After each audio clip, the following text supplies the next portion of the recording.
Welcome back to the workshop. Project I'm working on currently, I'm going to be using some hidden dovetails. Dovetails that are such that you can't see them from the outside. And so this comes from a book that I have called Furniture in the Southern Style that shows a lady's desk that also employs these same hidden dovetails. Now, hidden dovetails were used a lot during the 18th and 19th century and are still used today. So what I'm going to do is the hidden dovetails based on what I've seen in this book. And I've already done one side, so for this other side, we'll do them together. Let's get started. Now this is actually the top of the piece. We'll be working on this one, which is the proper left side. The proper right, which I've already done. The way this works, the dovetails will actually go out, splay out horizontally rather than vertically that you may be used to. And there's this 1/4 inch space behind that we have to maintain on this piece. On the other piece, we also have that 1/4 inch piece, but we have to remove 1/4 inch of space here and then the pins where the dovetails will then go. And so you have to kind of change your mindset a little bit to start this process. Okay, so getting yourself a marking gauge, either this style or this style, doesn't really matter. I prefer this for what I'm doing here. Take my board, this is the inside face, so the tails will be going out this way. And so marked at a 1/4 inch, I need to make a 1/4 inch mark here for this part that will not be cut. And as I mentioned, this is using some, as I had mentioned, I'm using some scrap wood. And so these two pieces are actually glued together on their edge. So there's nothing wrong with doing that. The next part will be to figure out where I would like to put my tails and mark for them. Okay, you want to go ahead and lay out your tails and pins kind of thing. I use the tape, and I use the tape and divider system with the half pins. I've shown this before in another video on making a portable desk, so I won't go through all that again. For this kind of project, I don't need tails and pins to be super special. They're going to be hidden. So what I'm looking for is more of strength. So like my last tail is a little larger than some of the others, and that's for construction purposes and strength rather than for decoration because you're not going to see them. So this is where I'm at now. I'm going to go ahead and transfer those to the board, and so we'll have the tails and pins ready for the next step. So I've transferred the pins, or I've transferred my marks just to this board here, but I need to now make a border for the bottom of this. And that is based on the space between your 1/4 inch line and the end. So get your marking gauge up to that, and then down below, you're going to mark for that line. And that will give you sort of something to go towards with your pins and tails. We're going to have some excitement because one of the pins is right here on where it glues together. But that will not affect this so much because this is the tail board, so the pin will actually be removed and we'll keep the tail.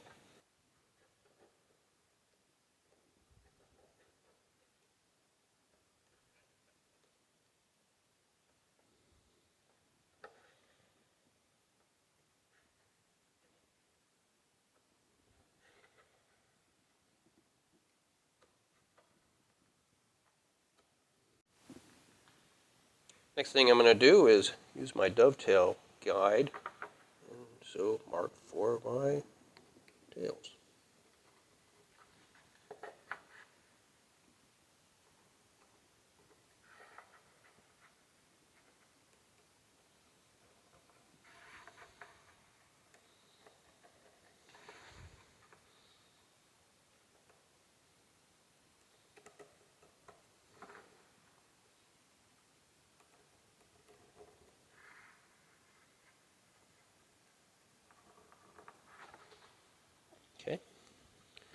Flip it around and do the other side.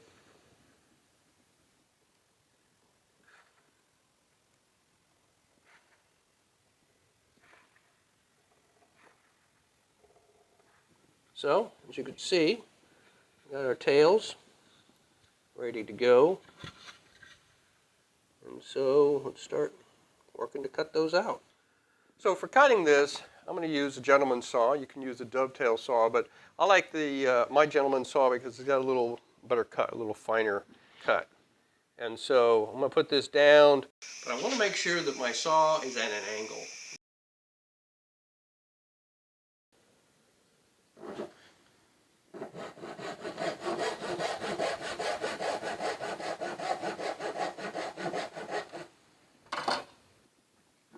I'm keeping my saw to the left of the line, sawing up and down.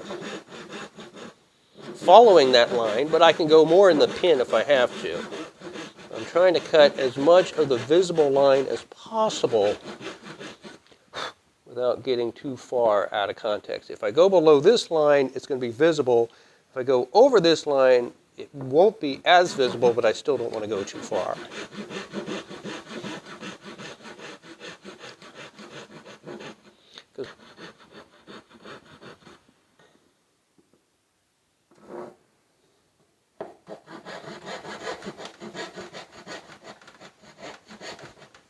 And when you start chiseling, a lot of this will take care of itself.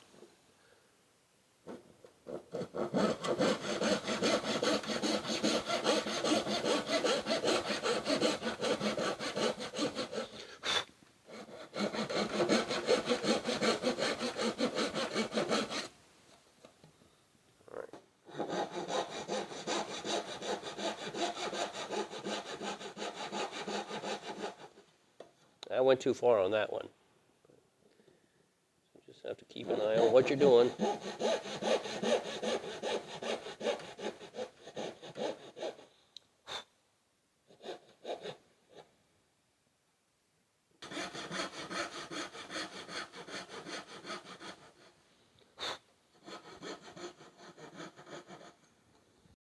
Okay, so at this point, I've gone ahead and cut for where my pins are to make the tails.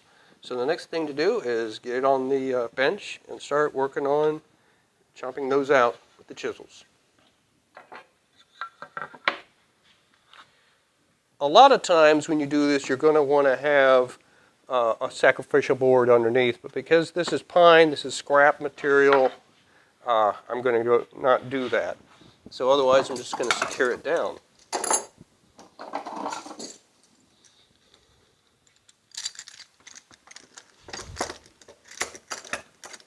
You also, when you do this, want to put some spacer of some sort between the wood and your clamp, so you don't make a nasty mark in your piece.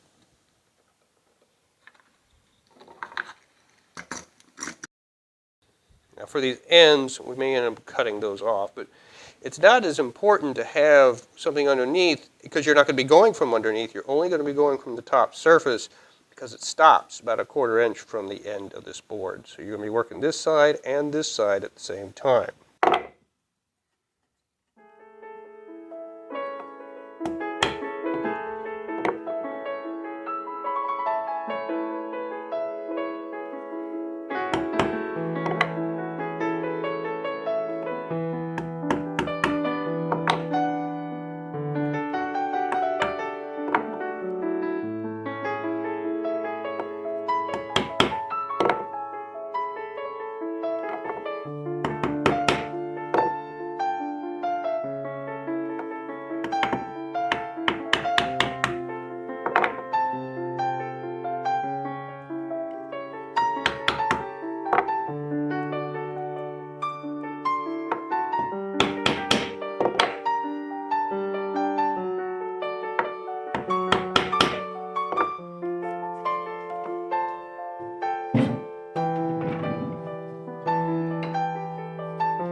have finished chiseling out for forming the tails, and so we can now mark them to make the pins. It will fit on here like this, and so the first thing we're going to do is figure out a way to angle this so I can mark for that, which I've already figured out how to do, obviously on this side. So normally, when I do dovetails, I use a dovetail alignment board like this one that I didn't design, one that I made based on David Barron's technique. So this is a David Barron dovetail alignment board that I made out of oak based on his video on that. So normally that sits down in the vise and I can use that very easily. However, these pieces are too large, and you're doing it kind of reverse. Instead of doing it over, you're doing it in. So one option is to place it sort of like this in the vise and then lay this on top with a spacer underneath to hold this end up, sort of like this.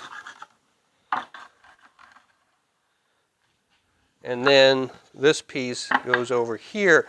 But the main point of using a dovetail alignment board is to keep your pieces straight so they will remain square. So in order to do that, it's really best to have something over here in place to keep it straight. So let's get these things out of the way. So if we line this up, this will go here. And so what I'm going to want is a block over here.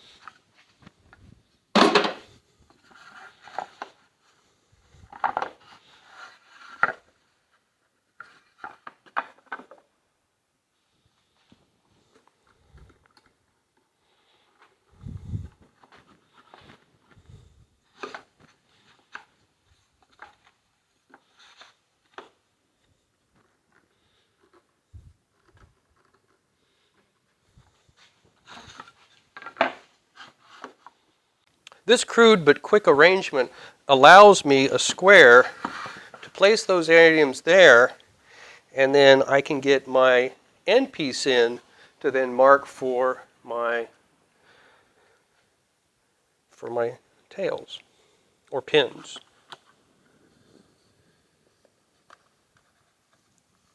And I'm just using a pocket knife to do this because I don't have one of those special knives. And this is just making the mark on the board that I can then come back and use a pencil to help fit out where this is going to be.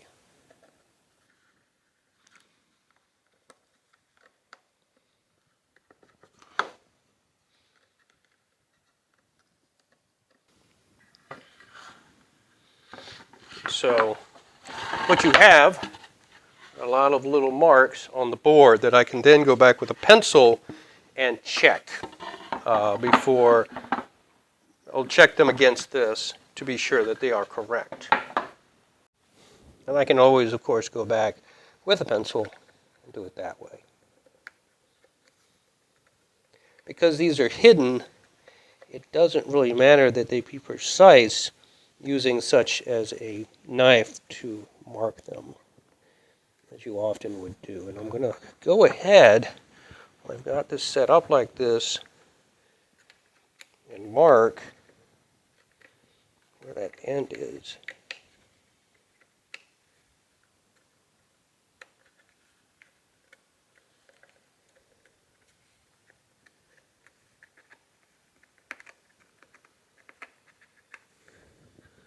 That last one's hard to mark with this situation. And of course, I could always turn it around, but then your square becomes different and it could shift.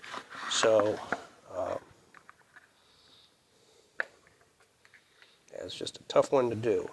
Okay, at this point, I've got this where I want it. And so I'll mark this a little further to get them where I can start cutting and sawing and chiseling them out.